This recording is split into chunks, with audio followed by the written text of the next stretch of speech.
Chers amis supporters, bonjour et bienvenue dans ce nouveau numéro du Talk by Let's Go Metz, votre podcast au cœur du sport messin. Premier numéro en cette nouvelle année 2025. On vous souhaite bien évidemment très belle. Et pour démarrer l'année, on va revenir sur le match nul 0-0 du FC Metz face à Pau. C'était samedi après-midi au Stade Saint-Symphorien. Un match nul qui a une nouvelle fois mis en exergue les lacunes, notamment offensives, des hommes de Stéphane Le Mignan. Pour en débattre, j'accueille mon premier trio de l'année, avec pour commencer notre Thionvillois préféré, Enzo Peretta. Salut Enzo. Salut à tous. Comment ça va? Ça va. On se La trêve début s'est bien d'année. passée du côté de Thionville. Ouais, c'est bien passé. La Coupe de France a pris fin en 32 de finale après un très beau parcours.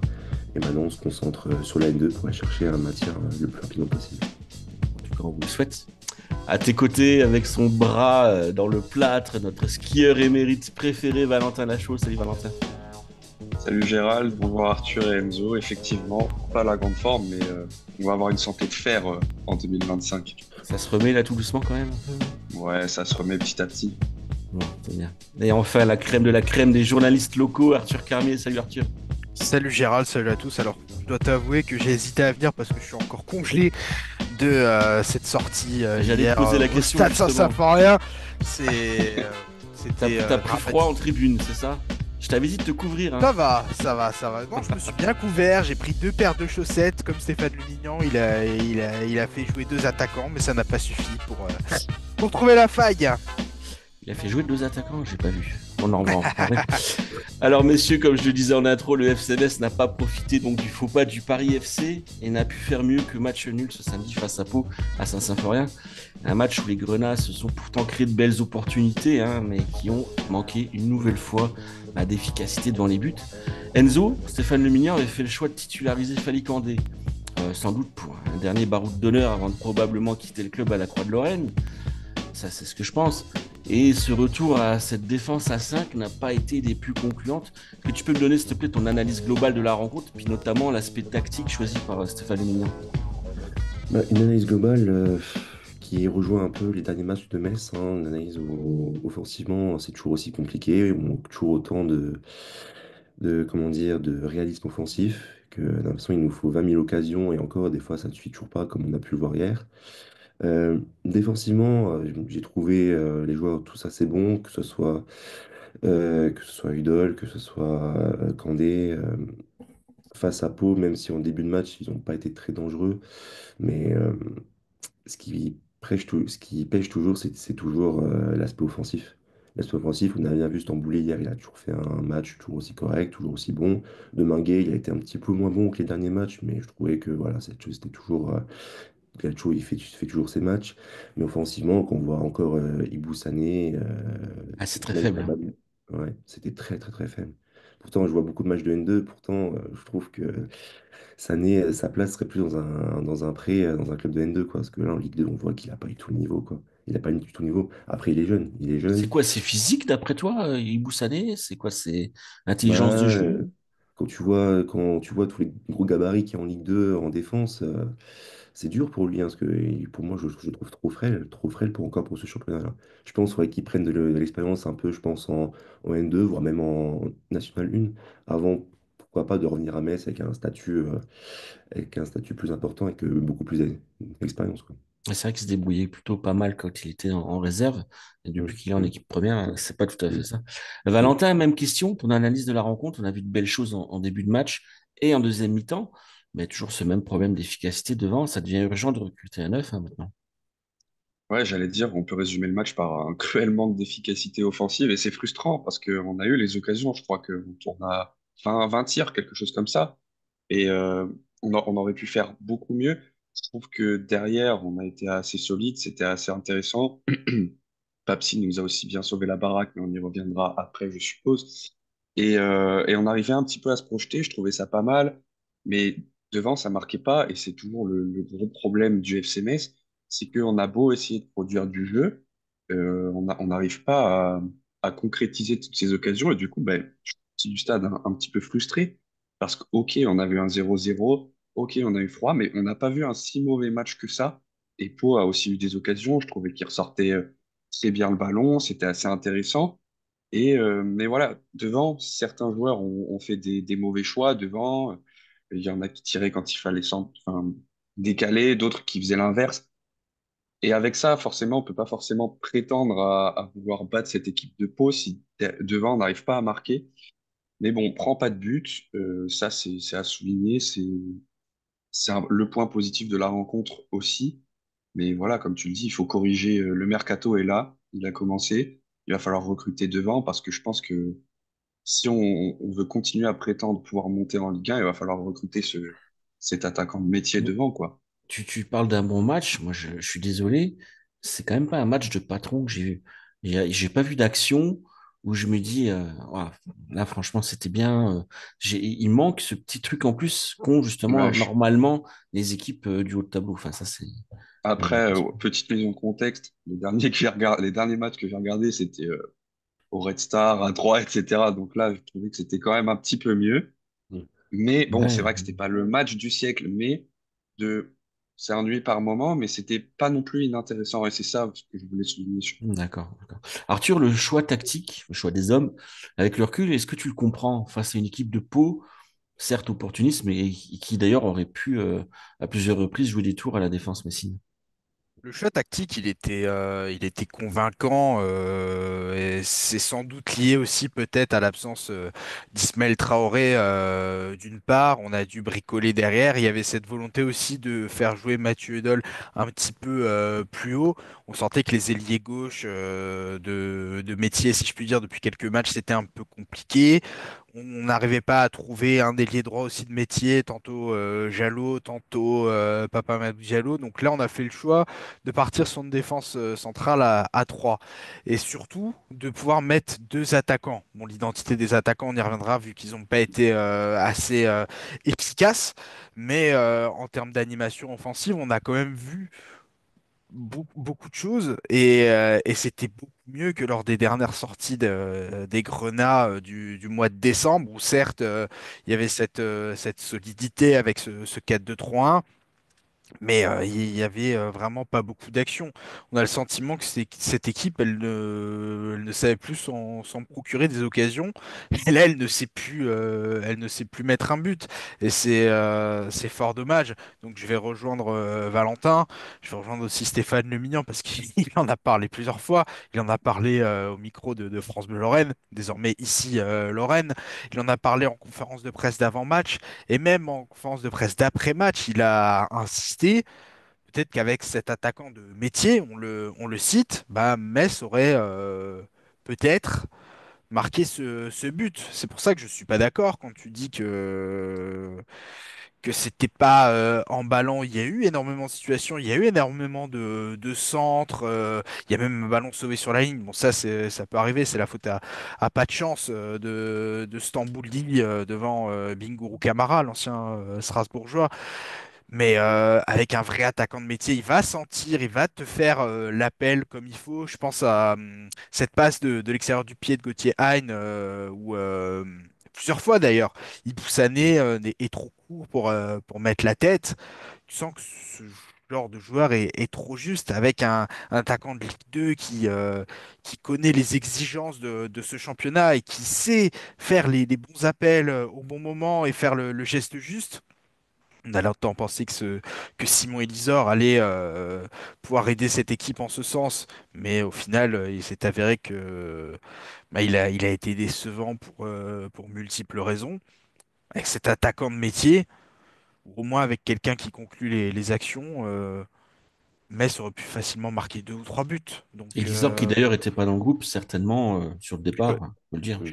choix du Mm. coach, au même titre que Joël Assoro, il me semble, car on n'a Diallo pas. aussi, je crois qu'il n'était pas sur la feuille de Ouais, match. ouais, parce qu'on n'a pas entendu parler de blessures pour ces joueurs-là, donc la réflexion, elle est encore immense en attaque du côté du FC Metz.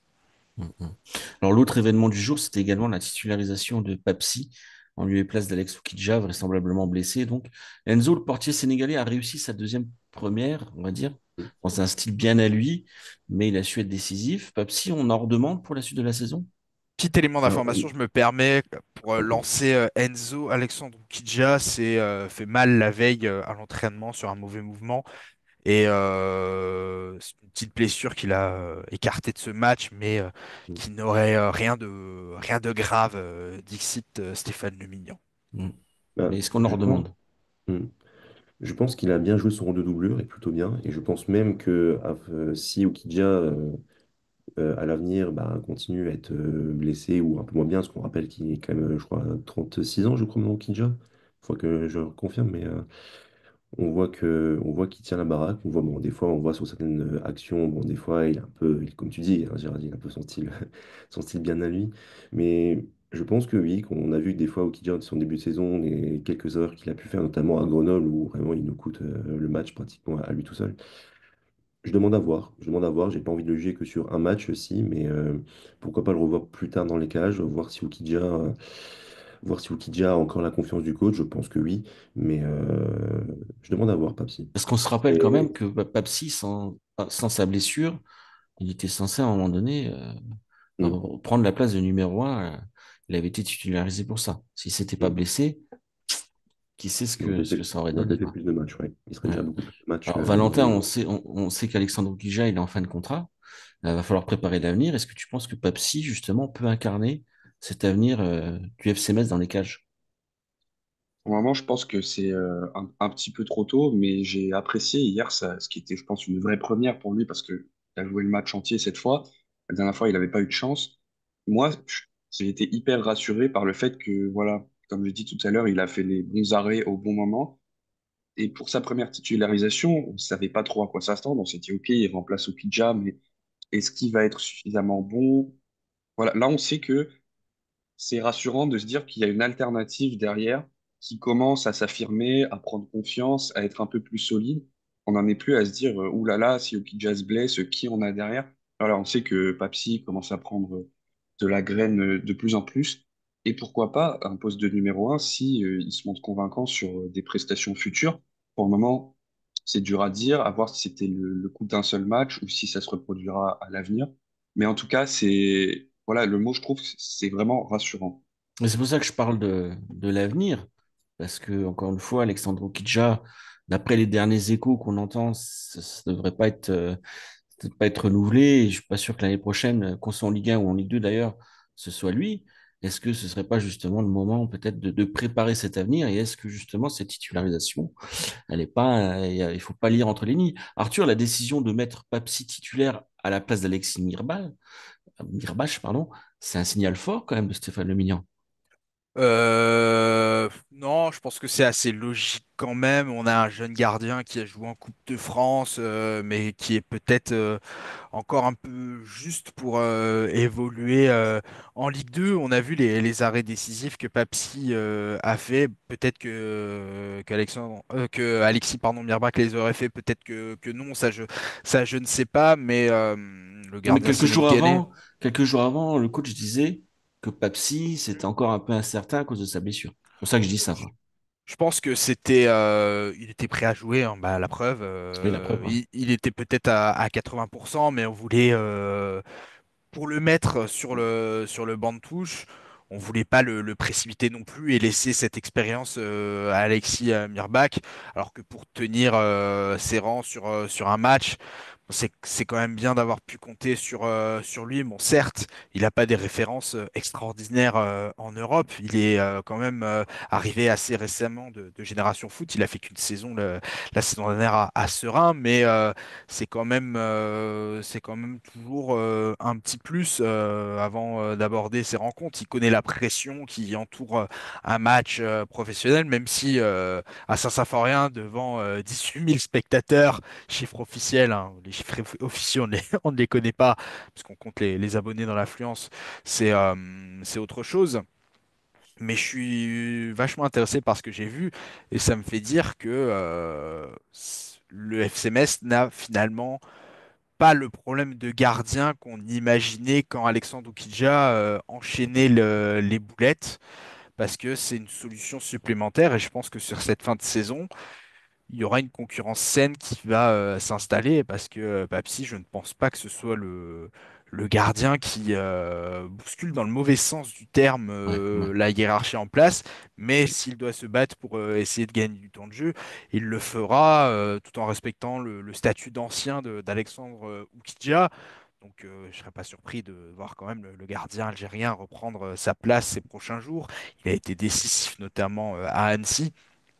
Donc voilà, c'est très bien de pouvoir compter sur lui. Est-ce que c'est un gardien d'avenir? Je ne sais pas, je pense pas que si le FCMS monte en Ligue 1, ils partent avec Papsi dans ses Mm. cages, sauf si il fait une fin de saison extraordinaire en Ligue 2, auquel cas ça voudrait dire qu'il aura mis Alexandre Oukidja sur le banc. Mais en tout cas, ses qualités sont quand même intéressantes. C'est rare d'avoir un gardien aussi grand. On a vu sur certaines séquences, il peut sortir sur corner quasiment sans sauter, donc c'est assez rassurant. Il capte quand même des ballons. Je pense qu'en termes de technique, il va s'améliorer avec les spécifiques gardiens de notre ami Christophe Marichez. Et je trouve, bon, il a fait une petite bêtise qui est plus à mettre au crédit de Sadibou Sané avec cette passe qui manquait Hmm. de puissance qui a failli coûter un but. Mais il me semble quand même pas si maladroit que ça avec ses pieds. Alors peut-être qu'il jouait un petit peu sur le terrain quand il était jeune. Peut-être qu'il s'est mis tard au poste de gardien. Je ne connais pas son parcours. Mais c'est quand même un joueur intéressant. Bon, en tout cas, le dossier des gardiens sera à suivre pour la fin de saison parce que, comme tu l'as dit, euh, l'avenir quand même avec Papsi, même enfin en Ligue 1, ça risque d'être un peu léger quand même. Messieurs, les Grenats, donc on l'a dit, ont raté le coche ce week-end, hein. Ils avaient vraiment l'occasion de recoller à la deuxième place, d'autant plus que Lorient a perdu. Donc avant d'aller justement affronter Lorient sur sa pelouse la semaine prochaine, Enzo, ce déplacement à Lorient samedi prochain, c'est véritablement un tournant dans cette saison. C'est un tournant parce qu'on voit que déjà Metz a loupé le coche ce week-end, parce qu'on voit que Lorient a perdu, que Dunkerque a fait match nul, que le PFC a perdu. Le PFC, je trouve qu'il est sur une pente très descendante ces dernières semaines. On a vraiment perdu, enfin loupé le coche de vraiment faire la bonne opération de ce week-end. À Lorient, ça va être compliqué, parce que Lorient va essayer de se racheter de sa défaite à Laval d'hier. Il faut s'attendre à un match délicat, compliqué, beaucoup plus compliqué que celui qu'on a vu hier contre Pau, face à une équipe de Lorient qui est quand même, qui a quand même des joueurs qui ont, je pense, le niveau Ligue 1, qui est des joueurs encore en Ligue 1 la saison dernière. Il faut voir ce que Stéphane Lignan va nous réserver comme dispositif, voir qui va mettre notamment dans la charnière centrale, voir s'il va reconduire Papsi, voir si Oukidja va revenir encore d'ici là. À voir, je demande à voir. Mais ce qui me fait vraiment peur, par contre, c'est encore l'animation offensive. Si on n'arrive pas à marquer un but comme on a fait hier face à Lorient, qui ont des joueurs assez bons devant, ça va pas louper, quoi. Là, on aura peut-être un jeu plus en transition, donc ce serait peut-être bien de revoir des gars comme Diallo Mm. ou Assou, hein, je pense. Diallo aussi. Mm. Mm. Valentin, à l'aller, il y avait eu match nul à Saint-Symphorien. C'était un beau match. On se serait presque cru en Ligue 1, avec notamment ce bijou de Cheikh Sabali. Mais cette égalisation lorientaise en fin de rencontre, samedi, c'est un peu le match de la mort pour les Grenats. En cas de défaite, l'objectif remonté pourrait prendre un coup dans l'aile, à ton avis? Euh, je- de là à dire que l'objectif remonté prendrait un coup dans l'aile, je ne pense pas. Par contre, ça peut arriver à la journée d'après, parce qu'on affronte le Paris FC et Lorient et Dunkerque s'affrontent aussi. Donc je pense que c'est deux week-ends ultra décisifs qui nous attendent, pas seulement celui qui arrive, mais aussi celui d'après. Ça va être hyper important d'être présent, de marquer. On ne pourra pas se rater, on n'aura pas autant d'occasions que face à Pau. Mais d'un autre côté, je trouve que c'est assez difficile à... Je pense qu'on va avoir un beau match, mais on voit que ce week-end, ça a été compliqué pour tous les cadors du championnat. Lorient a perdu, Paris a perdu, donc voilà. Lorient va vouloir se racheter, c'est sûr, mais Metz aussi. Du coup, j'ose espérer qu'on puisse avoir une belle rencontre, bien animée. J'ose espérer aussi que les attaquants vont retrouver le chemin défilé. Et voilà, c'est une première rencontre décisive, mais ça sera pas la seule. Du coup, ce serait se tirer une balle dans le pied, mais pour le moment, il reste de quoi se rattraper le week-end d'après, éventuellement. Après, si on perd les deux matchs-là, pourra commencer à tirer des bilans, mais pour le moment, je veux pas trop m'avancer non plus. Ouais, c'est vrai qu'on se souvient qu'il y a 2 ans, on était un petit peu, on était encore pire au niveau comptable, donc tout est possible. Arthur, après cette première moitié de saison, Lorient semble en mesure d'être un candidat au titre. peut-être plus sérieux d'ailleurs que le Paris FC. Est-ce que tu penses que Metz peut encore y croire et peut encore espérer s'emparer à terme de cette première place et de s'assurer une remontée tranquille? Je peux te faire une réponse de Normand. Vas-y, je t'en prie. Oui, s'il se renforce au mercato hivernal, non, s'il se renforce pas, parce que on constate que dans toutes ces équipes de Ligue 2, tu as un ou plusieurs mecs qui sont de calibre supérieur pour faire la différence. Bon, Paris FC, mauvais exemple, ils ont perdu contre Martigues, mais ils ont quand même Jean-Philippe Crasso qui est une valeur sûre. Lorient, ils ont du monde devant. C'est pas, ça se résume pas seulement à Elie Junior Croupi. D'ailleurs, lui, est-ce qu'il va partir ou pas au mercato d'hiver? Je ne sais pas. Ça va beaucoup jouer dans la fin de saison du FC Lorient, ça. Et pour la première fois de la saison, ou presque, je me dis que sur un déplacement à l'extérieur, c'est pas vraiment le FC Metz qui a les cartes en main. J'ai du mal à voir les Grenats imposer leur jeu comme ils l'ont fait souvent cette saison face à une équipe de Lorient qui aime aussi tenir la balle. Donc ça va être un vrai test. Est-ce que cette équipe est capable d'être bonne en souffrant? Elle l'a montré sur la pelouse du Paris FC, notamment sur la deuxième mi-temps où elle a réussi à contenir les assauts parisiens et à ne rien concéder. La solidité défensive du FC Metz n'est plus approuvée depuis quelques matchs, alors que ça a été un élément d'interrogation sur le début de saison. Donc je suis quand même assez curieux de voir ce qui va se passer à Lorient. Je suis curieux de voir si tactiquement on va opter pour la continuité avec ce 3-5-2 qui laisse un petit peu plus d'espace. Encore que ça dépend comment on l'anime défensivement, mais surtout offensivement, parce que c'est bien joli d'avoir deux joueurs devant. Mais je sais que Sabaly, ça fait depuis le 5 octobre qu'il n'a plus mis un but. Gros manque de confiance pour le petit attaquant de poche qui marquait pourtant but sur but en début de saison. Mais même quand il était en feu, on pointait du doigt le fait que, il a besoin de quelqu'un à côté de lui, d'un point d'appui pour exister et être le meilleur possible parce que on constate qu'on n'a quasiment aucune solution pour jouer de haut but, pour allonger parfois, ça s'est encore vu contre Pau, mais surtout On a vu que c'était pas Ibou quelqu'un qui Sané qui pouvait le faire, justement, hein, ça, ce point-là. non, il peut pas le faire, Saïbou Sané. Donc, tant qu'il n'y aura pas ce joueur, c'est peut-être ultra pessimiste de dire ça, mais je vois pas le FC Metz forcer la décision dans des matchs compliqués, dans des matchs serrés comme ça. Et la question de la montée en Ligue 1, alors peut-être qu'avec cet effectif, tu peux arracher une place en play-off éventuellement, mais je vois pas Metz en l'état accrocher le top 2, même si Bah, parce que devant pourtant, ça traîne un peu. la différence avec il y a 2 ans, c'est que l'effectif est meilleur, mais on avait un joueur d'exception Bah, devant. l'effectif est meilleur, et oui, comme tu L'effectif est dis, meilleur, le coach est meilleur, le jeu est meilleur, mais il on nous a- manque justement ce qu'on avait il y a 2 ans, c'est-à-dire l'homme providentiel à qui tu peux remettre les clés du camion dans quelles que soient les circonstances, quoi. on avait ce joueur d'exception, et là, les joueurs d'exception, j'ai envie de dire, ils sont au milieu de terrain, mais c'est pas eux les buteurs. Gauthier, il peut donner tous les ballons qu'il veut. Si devant on ne convertit pas ou on fait les mauvais choix, c'est comme si tu donnais un peu de la confiture au cochon, quoi. C'est beau, mais ça sert à rien. Donc,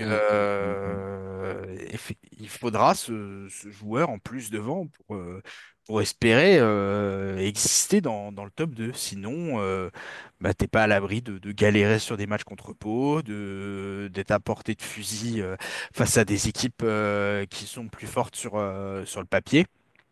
Et même si le FC Metz ne se qualifie pas directement dans le top 2, s'il y a play-off, s'il y a barrage, bah, il faut quand même des mecs qui savent être présents et être efficaces quand les situations se tendent et qu'il faut se montrer décisif. Donc pour tout ça, l'urgence, elle n'est pas sur Lorient, elle n'est pas sur le PFC sur ces 2 matchs à venir, même si c'est un énorme mois de janvier. Il y a aussi la réception de Grenoble et le déplacement à Bastia. L'urgence, elle est surtout entre les mains de Frédéric Arpinon. Ouais, surtout que là, on peut pas considérer la signature d'Idrissa Gueye qui est prévue et celle de Mangandou, la signature professionnelle de Mangandou, comme des recrues parce que les gars sont jeunes. On peut pas leur filer les clés du camion en se disant c'est bon, on a nos recrues en attaque pour la deuxième partie de saison. Clairement, c'est pas ça qu'il nous faut en ce moment en tout cas. Alors on a Bien encore sûr. un peu le temps, messieurs, on va faire juste un petit tour de table avec vos pronostics pour ce match de la semaine prochaine. Enzo, à toi l'honneur. Est-ce que tu peux jouer Madame Irma pour nous? Et ben moi, je pense, à un match nul, un but partout. Je pense que ce serait, si on fait match nul là-bas, je pense que ce serait déjà un très bon résultat au vu de l'enjeu du match et au vu de la très bonne équipe qu'est Lorient en ce moment, même s'ils ont encore perdu hier soir. Très bien. Valentin?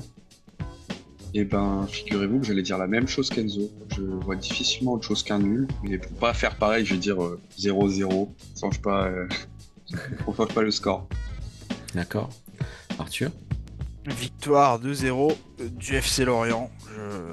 Je vois vraiment pas le FC Metz faire un résultat là-bas, même si Lorient vient de perdre à Laval, justement. À domicile, ils sont vraiment très très très forts.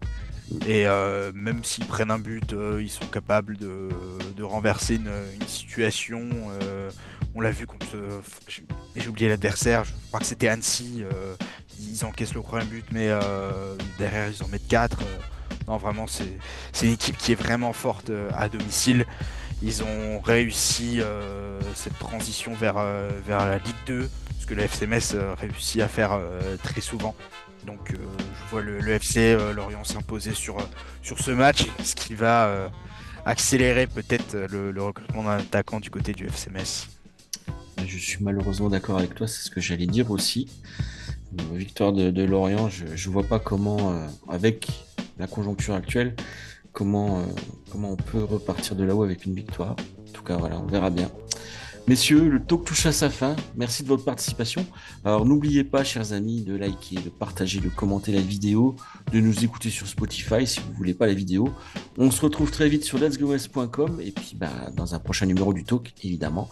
En attendant, portez-vous bien. Bye bye. Bye. Salut.